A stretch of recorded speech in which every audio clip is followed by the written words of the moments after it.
And for context, we are joined by our correspondent, Bettina Nweli, who is there at Azerbaijan for this. Bettina, just bring us up to speed. What's been the talking point so far at this conference? All right, Debola, so far, we are still on the talks about ending carbon emissions in different countries. Now, last year in Dubai at the COP29, Nigeria especially made a promise that they were going to reduce carbon emissions, reduce gas flaring, which makes sense when we look at why President Tinubu has been trying to push for the switch from fuel to CNG. But however, we are yet to receive the Nigerian delegates in terms of government to come here to Azerbaijan and, have their own space and say what they think is going on in the country. Now, these promises that were made in Dubai, how far have we gone in keeping them? How far have we gone in trying to end the carbon emissions?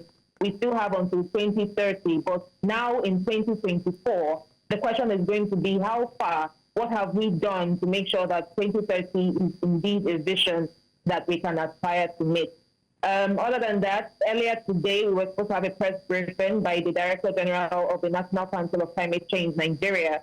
But up until when we left the center, she was in a high-level plenary meeting, so that press media statement did not hold. But we are expecting that they will shift it till tomorrow. By tomorrow, we have a list of activities that will start at the Nigerian pavilion here in Azerbaijan. So we're looking forward to know the direction in which Nigeria is going to take in this COP29.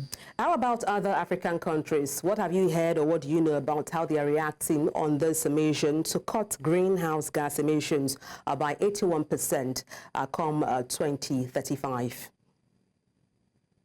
So for me, I think Africa has a unique challenge when it comes to cutting the greenhouse emissions because we rely heavily on oil. A lot of African countries, it will be a bit difficult, especially when it comes to funding. Which is why people are pushing this year at the COP29 for climate funding. Now, before now, when you talk about climate funding for developing nations, it was looking like a charity case. Why should we give these people money? What do they need this money for? How are they going to spend this money? But I'm very glad that, people at the high level, at the top, people like Antonio Guterres and Simon Steele have come out to say that, we need to help these people if we really want to protect our universe as a whole. Now, we cannot talk about climate change in one region and then leave the other. So for Africa and for developing nations, climate funding is important. But I'm also guessing that the worries of these other richer nations are the fact that if we give out this money, how sure are we that the money that we are giving out to these nations will indeed be used to cut down on the climate activities that we see happening around the world? In Nigeria especially, different states in Nigeria, we have a lot of climate crises that we need to look into. In a recent event that I attended, there was a lady who came out talking about the disabled people and how they are involved in climate action. And she made a very valid point saying that, those who are disabled, physically disabled, have an issue when it comes to climate change because nobody considers them. Now, if you think about flooding, we think about erosion and all of those things, because they are physically disabled, they are at a loss on what to do.